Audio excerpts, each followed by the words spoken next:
जय माता दी। माता रानी आप और आपके परिवार पर अपनी असीम कृपा बनाए रखे।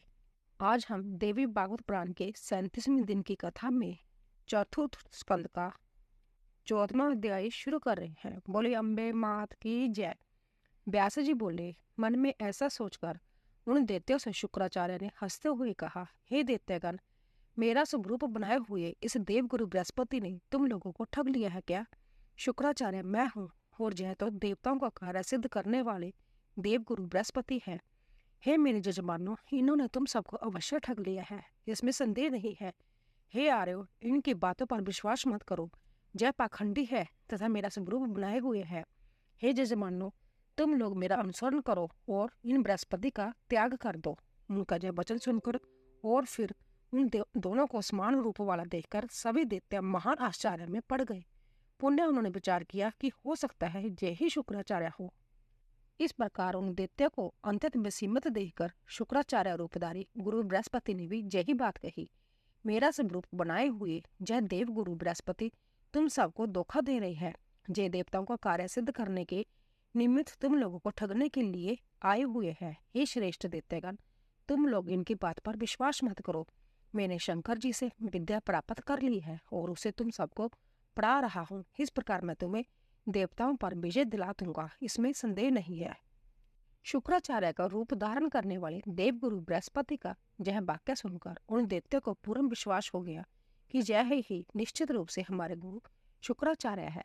उस समय शुक्राचार्य ने उन्हें बहुत प्रकार से समझाया, फिर भी समय के फेर से गुरु बृहस्पति की माया से मोहित होने के कारण वह दैत्य समझ नहीं सके। ऐसा निश्चय करने के उपरांत उन्होंने शुक्राचार्य से कहा, जय ही हमारे गुरु है। जय धर्मात्मा हमें बुद्धि प्रदान करने वाले हैं और हमारा हित करने में तत्पर है। इन शुक्राचार्य जी ने हमें निरंतर 10 वर्ष तक शिक्षा दी है। तुम चले जाओ, तुम दुर्त जान पड़ते हो, तुम हमारे गुरु बिल्कुल नहीं हो सकते। ऐसा कहकर उन मूर्ख दैत्यों ने शुक्राचार्य को बार बार फटकारा और बृहस्पति को प्रेम पूर्वक प्रणाम तथा अभिवादन करके उन्हें ही अपना गुरु स्वीकार कर लिया। देवगुरु बृहस्पति ने इन दैत्यों को पूर्ण रूप से सिखा पढ़ा दिया था तथा इन्हें खूब ठगा है, ऐसा मानकर और इन्हें गुरु बृहस्पति में तन्मय देखकर शुक्राचार्य बहुत कुपित हुए और उन्होंने शाप दे दिया कि मेरे बार बार समझाने पर भी तुम लोगों ने मेरी बात नहीं मानी, इसीलिए नष्ट बुद्धि वाले तुम सब पराभव को प्राप्त हो जाओगे। तुम लोग थोड़े ही समय में मेरे तिरस्कार का फल पाओगे, तब इनका सारा कपट तुम सबको मालूम पड़ जाएगा। व्यास जी बोले, ऐसा कहकर क्रोध में भरे शुक्राचार्य तत्काल चल दिए और शुक्राचार्य रूपधारी बृहस्पति प्रसन्न होकर निश्चिंत भाव से वहां रहने लगे।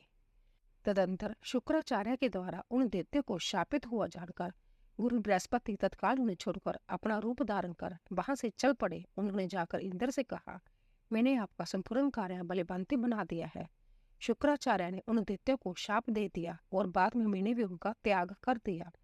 अब मैंने उन्हें पूर्ण रूप से असहाय बना दिया है। अंत हे श्रेष्ठ देवतागण, आप लोग युद्ध के लिए अब अधोग करें। हे महाभारत, मैंने उन दैत्यों को शाप से दग्ध कर दिया है। गुरु बृहस्पति का यह वचन सुनकर इंद्र बहुत आनंदित हुए और सभी देवता भी हर्षित हो उठे। फिर गुरु बृहस्पति की पूजा करके वह युद्ध के लिए मंत्रणा करने लगे। आपस में बलिभांति सोच विचार करके सभी देवता एक साथ मिलकर दानवों से लड़ने के लिए वहां से निकल पड़े।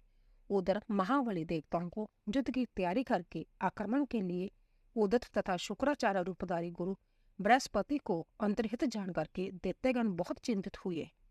अब उन देवगुरु की माया से मोहित वह दैत्य आपस में कहने लगे कि वह गुरु शुक्राचार्य कुपित मन होकर जहां से चले गए, अंत हमें ना उन महात्मा को बलिभांति मनाना चाहिए।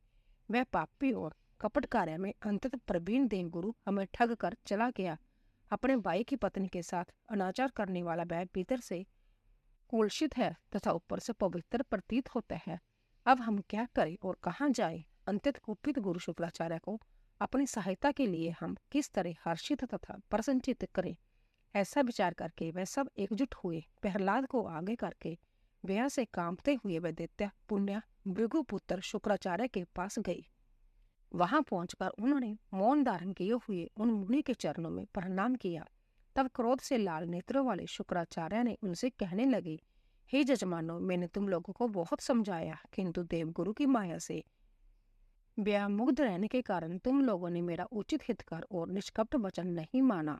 उस समय उनके वशवर्ती हुए तुम सब ने मेरी अवहेलना की। मद से उन्मत्त रहने वाले तुम सबको मेरे अपमान का करने का फल अवश्य मिल गया। तुम लोगों का सर्वस्व छिन गया। अब तुम लोग वहीं पर चले जाओ जहां वह कपटी शली और देवताओं का कार्य सिद्ध करने वाला बृहस्पति विद्यमान है। मैं उसकी तरह वंचक नहीं हूँ। व्यास जी बोले। इस प्रकार संदेशयुक्त वाणी में बोलते हुए शुक्राचार्य के दोनों पैर पकड़कर प्रहलाद उनसे कहने लगे। प्रहलाद बोले, हे भार्गव, हे सर्वज्ञ, अंततः दुखी होकर आज पास आए हुए अपने पुत्र तुल्य तथा हित चिंतक हम जजमानों का आप त्याग ना करें। मंत्र प्राप्ति के लिए आपके चले जाने पर उस कपटी तथा दुष्ट आत्मा बृहस्पति ने आपकी वेशभूषा तथा मधुर वाणी के द्वारा हम लोगों को खूब ठगा। शांति संपन्न व्यक्ति किसी के द्वारा अनजान में किए गए अपराध से कुपित नहीं होता। आप तो सर्वज्ञ हैं, अंत जानते हैं कि हम लोगों का चित्त सदा आप में ही अनुरक्त रहता है। अंत्य हे महामते, अपने तपोबल से हम लोगों का बाप जानकर आप क्रोध का त्याग कर दीजिए, क्योंकि सभी मुनिगण कहा करते हैं कि साधु पुरुषों का क्रोध क्षण भर के लिए ही होता है। जल स्वभाव से शीतल होता है, किंतु अग्नि और धूप के संपर्क से वह गर्म हो जाता है। वही जल आग तथा धूप का संयोग दूर होते ही पुण्य शीतलता प्राप्त कर लेता है। क्रोध चंडाल रूप होता है। बुद्धिमान लोगों को इसका पूर्ण रूप से त्याग कर देना चाहिए। अंत्य हे सुवर्त्य, क्रोध छोड़कर आप हम पर प्रसन्न हो जाइए। हे महाभाग, यदि आप क्रोध का त्याग नहीं करते बल्कि अंतर दुखित हम लोगों का ही त्याग कर देते हैं तो आपसे परित्यक्त होकर हम सब रसातल में चले जाएंगे। व्यास जी बोले। प्रहलाद का वचन सुनकर शुक्राचार्य ज्ञान दृष्टि से सब कुछ देख करके प्रसन्नचित हो उनसे हंसते हुए बोले, हे दानवों, तुम लोगों को अब ना तो डरना है और ना रसातल में ही जाना है। मैं अपने अचूक मंत्रों से तुम सब जजमानों की निश्चय ही रक्षा करूंगा। हे धर्मगो, पूर्व काल में मैंने ब्रह्मा जी से जो सुना है वह हितकर सत्य तथा अटल बात मैं तुम लोगों को बता रहा हूँ। मेरी वह बात सुनिए। निश्चित रूप से होने वाली शुभ या अशुभ घटनाएं होकर रहती है। धरातल पर कोई भी प्राणी प्रारब्ध को टाल पाने में समर्थ नहीं है।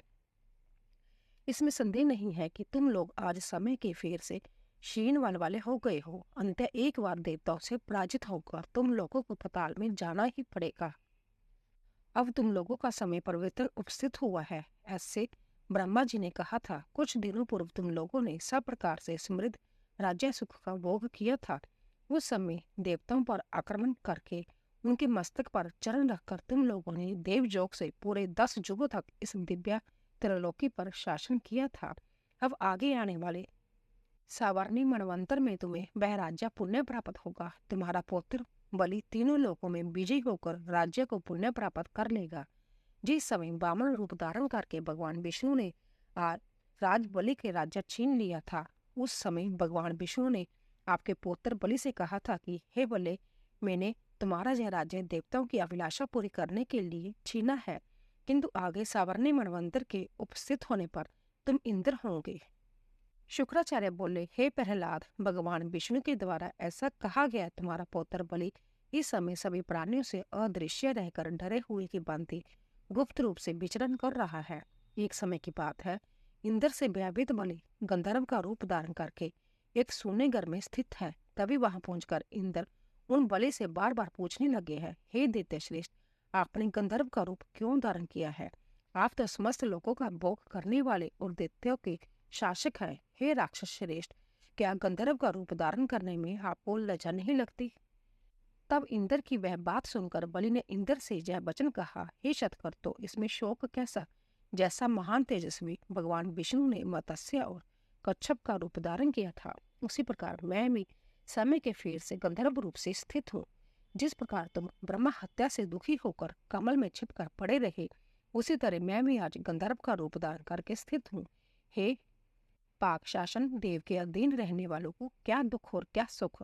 देव जिस रूप में जो चाहता है वैसा निश्चित रूप से करता है।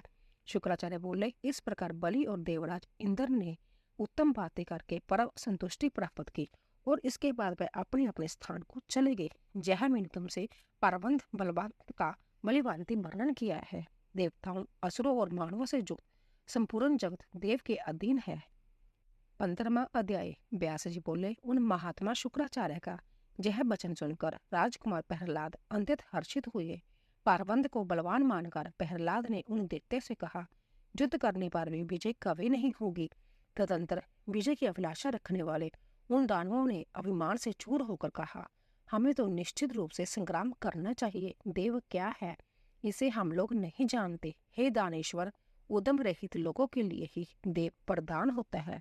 देव को किसने देखा है, कहाँ देखा है, देव कैसा है और उसे किसने बनाया है। अतः अब हम लोग बल का आश्रय लेकर युद्ध करेंगे। हे दैत्य श्रेष्ठ, हे महामते, आप सर्वज्ञ हैं, आप केवल हमारे आगे रहें। हे राजन, तब उन दैत्यों के ऐसा कहने पर महाबली शत्रुओं को भी मार डालने वाले प्रहलाद ने उनका सेना अध्यक्ष बनकर देवताओं को युद्ध के लिए ललकारा। दैत्यों को समरागन में डटे हुए देखकर उन सभी देवताओं ने भी अपनी पूरी तैयारी कर ली और वह उनके साथ युद्ध करने लगे।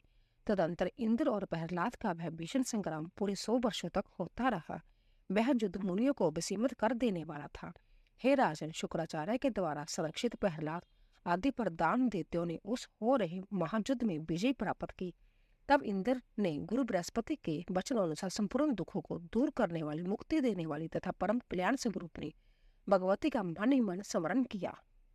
इंद्र बोले, हे महामाये, हे शूलधारिणी, हे अंबिके, हे शंख चक्र गदा पद्म तथा खंडक से सुशोभित हाथों वाली, हे अभय प्रदान करने वाली, हे देवी आपकी जय हो। हे भुवनेश्वरी, हे शक्ति आदि 6 दर्शनों की नायिका स्वरूपिणी, हे 10 तत्वों की अधिष्ठता देवी, हे महाबिंदु स्वरूपिणी, हे माता आपको नमस्कार है।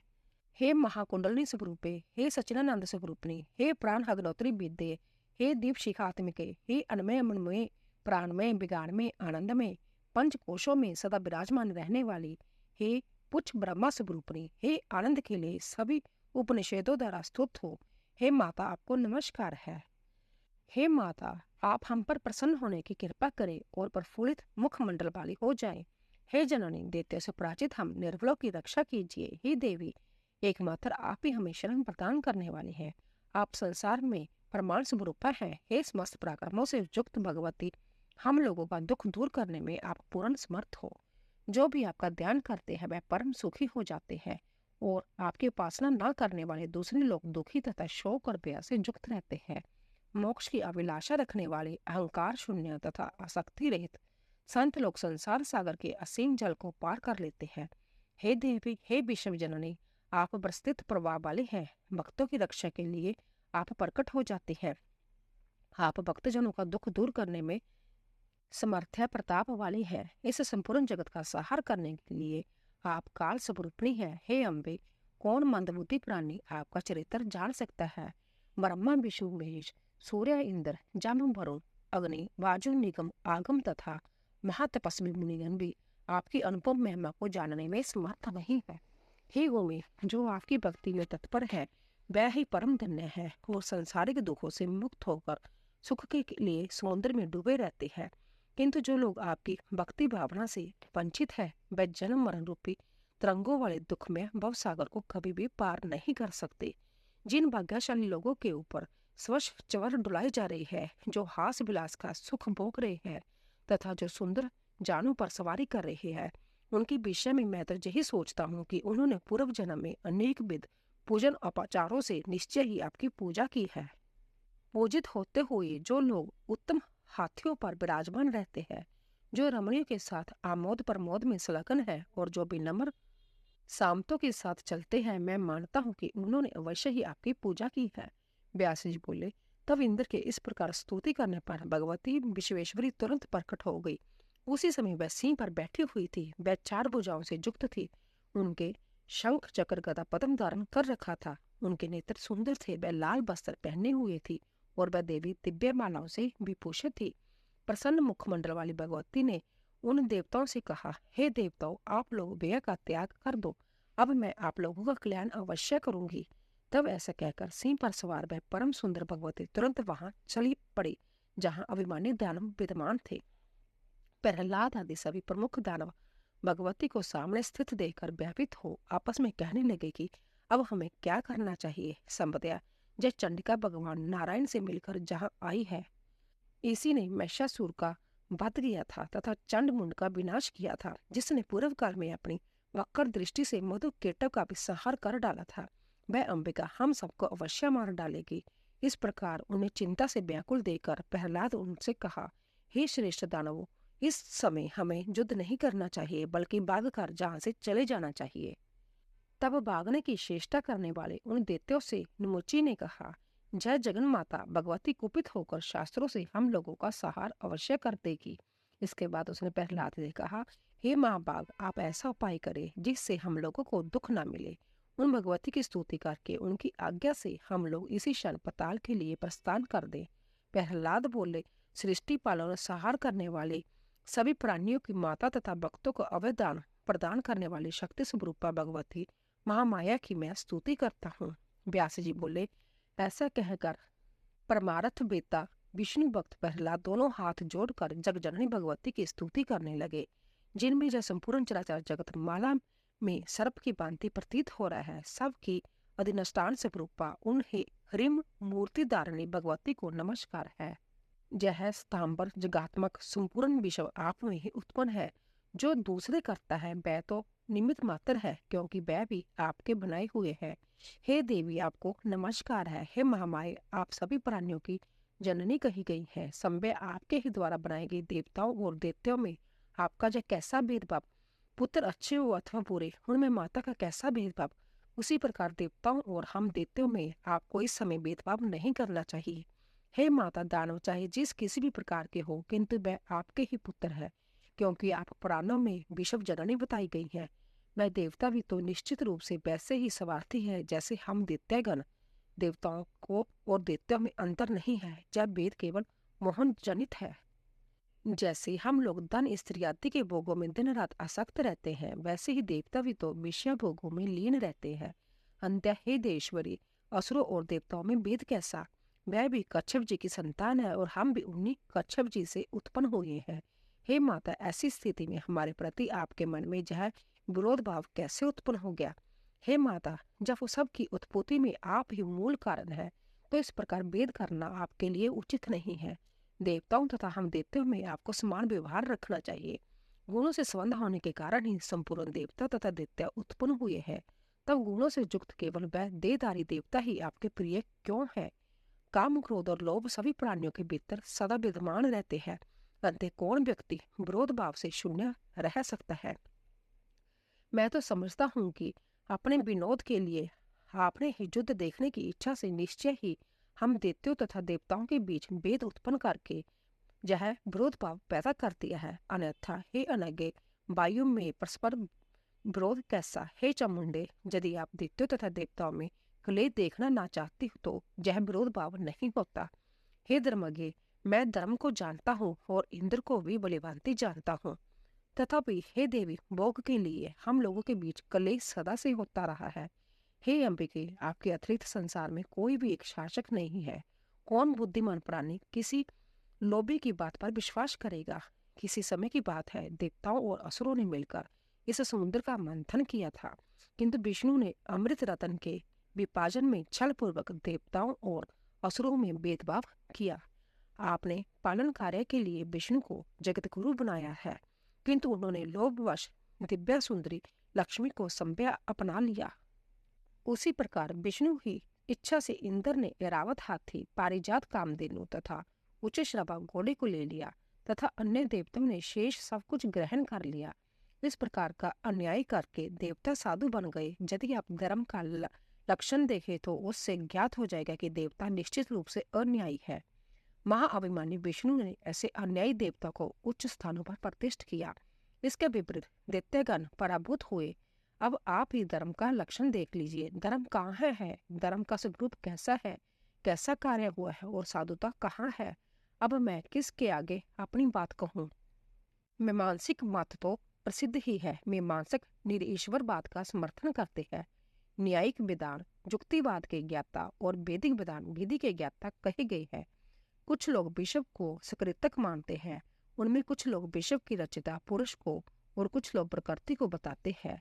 जड़वादी लोग इसमें विपरीत प्रकार की बात करते हैं। यदि इस विस्तृत संसार में कोई एक कर्ता होता तो एक ही कर्म के विषय में लोगों में परस्पर विरोध कैसे होता? वेद में एक मत नहीं है और उसी प्रकार शास्त्रों में भी मत क्या नहीं है।